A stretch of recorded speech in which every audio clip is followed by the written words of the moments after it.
Hello, welcome to Geeking Out with Shad. Well, if you've been watching my channel for a little bit, you'll know a few videos back I talked about the issues that I was having with my Pixel 6 Pro replacement. Not the original Pixel 6 Pro, because when I first got the phone, and of course it was kind of before I even started doing more videos with this channel, but it was excellent. I really liked it. But then I dropped it and cracked the screen, and I explained why, because the case was kind of flimsy and stuff. And then I got a replacement, and the replacement Pixel 6 Pro that I got was super buggy, super laggy with the screen and typing and stuff like that to make it even unusable. So I went back and started using my Pixel 5, which I still had around. Super trusty, awesome phone, and they're still currently updating this one with the latest of software, so that's pretty cool. So I decided to, in that video about my Pixel 6 Pro, I mentioned that I wasn't sure if I was going to go through the replacement process where I had to send the phone in, have them do all that stuff or not. Well, what ended up happening was I decided to go get the Pixel 7 Pro, yes. $600 trading this in, which they have to send me the package to trade it in, so this is probably the last time you'll see it. And then I got this phone, and so that's pretty cool. So I've taken this phone out of the box already and started playing around with it, and haven't got a ton of experience with it yet, but it's right here. Got this kind of bougie one that has just getting a text message right now. But it's got this like kind of goldish color to it, and then this kind of gray, almost green color, whatever. Super bougie, but it's funny because I will just end up putting this case on it, which is a mouse case. I got the mouse case, so this is, if you go to the story about this phone, we go through the kind of the history here. I had a Pixel 3, I skipped the Pixel 4, and the Pixel 3 I had the Spigen, I think I'm saying that right, case, or Spigen maybe, and then when I got my Pixel 5, I got a similar case, and these are super sweet. Like, this case has been like completely abused. You can see the big scrape mark there from it dragging on the ground. That's a bike story, but anyway, the phone survived. This thing has lasted me without ever damaging the phone, being in my pocket, all this stuff.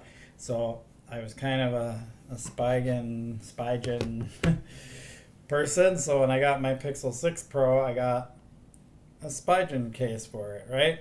And then I kind of realized that when I first got it, as the sides were really soft, so you could do this. So what ended up happening is I dropped this, cracked the screen, replaced it, blah. I have a whole video on that. So because of the issues with that case, I decided to go with the mouse case. And you can blame a writer on YouTube named Sam Pilgrim for me getting this, because he just recently did a video testing this case out, throwing the phone, riding his bike, landing on all this stuff, and he's a bike rider, and so that kind of marketing worked for me. So I got this case, and here's the bougie phone.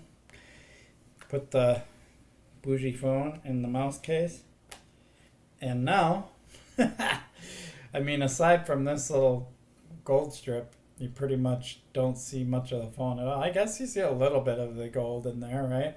And then I got, they had all these different backings. They had like wood grain and everything. And this isn't necessarily my favorite. One thing you'll learn about me is I don't really care all that much. Like, I'm not, like, if something's totally ugly, I'll just be like, no, I'm not going to do it. Like the wood grain, I just was like, no. I grew up with cars having wood grain side panels and dashboards. Just disgusting. I hate wood grain stuff unless it's actually wood, right? So I just went with this weird kind of You can see it kind of moves around when you look at it at different angles. I don't even know what it's called. I just want the case to protect the phone. So, more about the phone. It's cool. I got all my apps transferred right over from my Pixel 5 to here, all set up, ready to go. The same layout. That's super slick. You just plug the cable in from the other phone or sync the phones, and it'll literally just pull over and set your new phone up.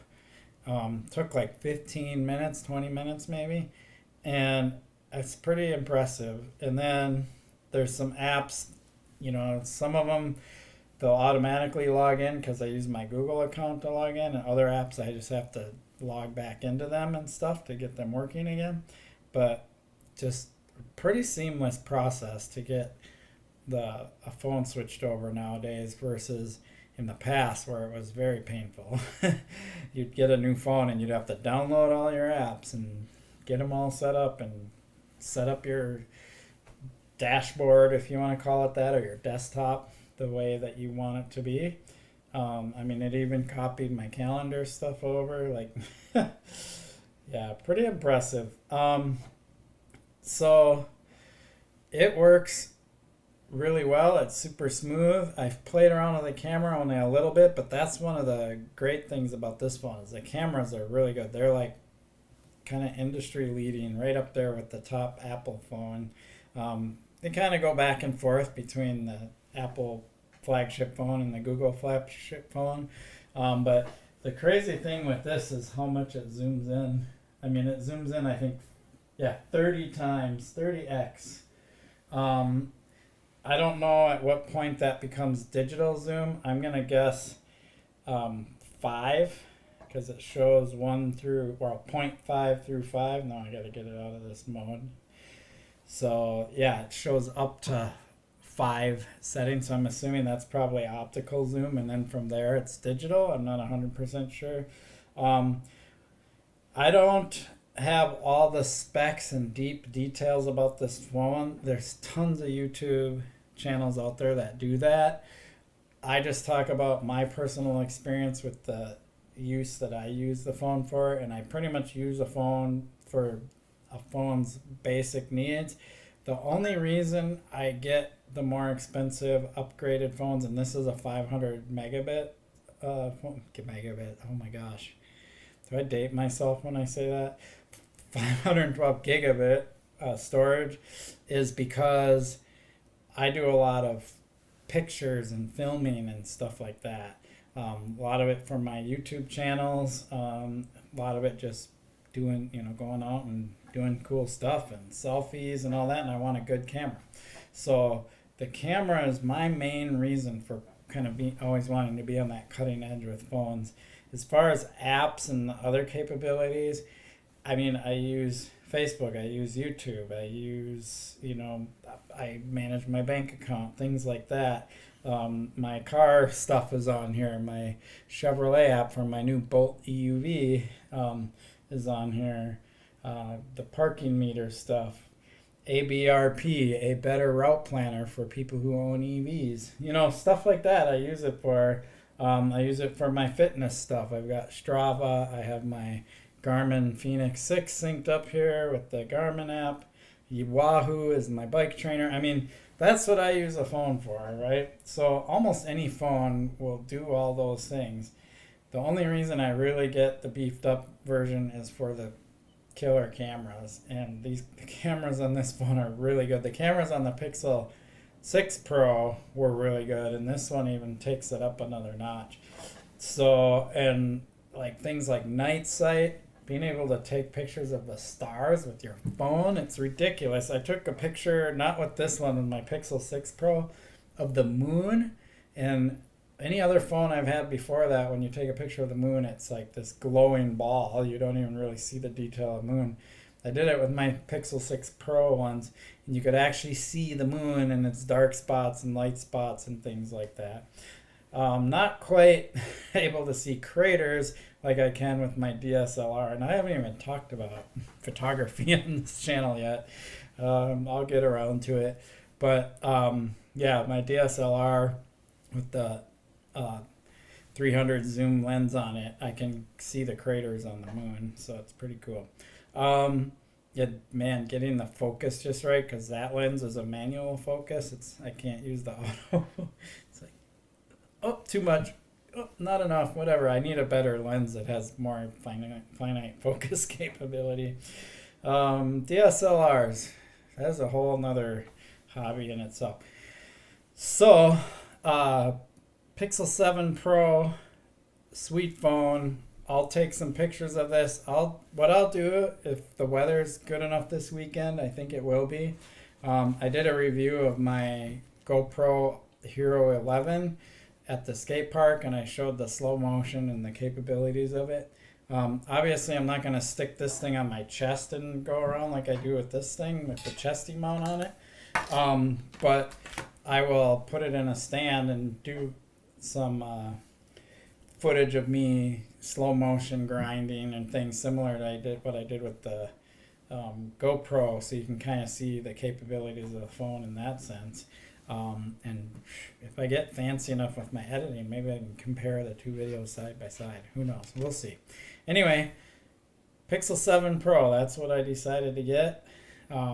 If you've been watching my channel for a little while, I just raw do things. I'm going to put a link up here, right in the corner, that corner, right up there, to Marcus Brownlee. I think that's how you pronounce his name. He does awesome reviews on tech things. If you want all the little specs and details, and if you want to know where the digital zoom ends and it goes to optical and so on, he talks about that, and he gets really detailed. Probably the best channel out there for technology devices that I know of, and he's got well into the millions of subscribers. So that's why it's like, why should I try to do what he does? He's like awesome at it. He's obviously in a studio with other people, and they have tons of money they can throw at this, unlike me, right? So check that video out if you want to learn more about this phone.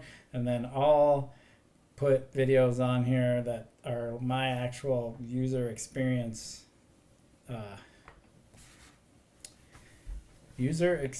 my experience using the phone. So you can tell I'm a software engineer. Cool. Appreciate your support for my channel. Please like and subscribe. Peace.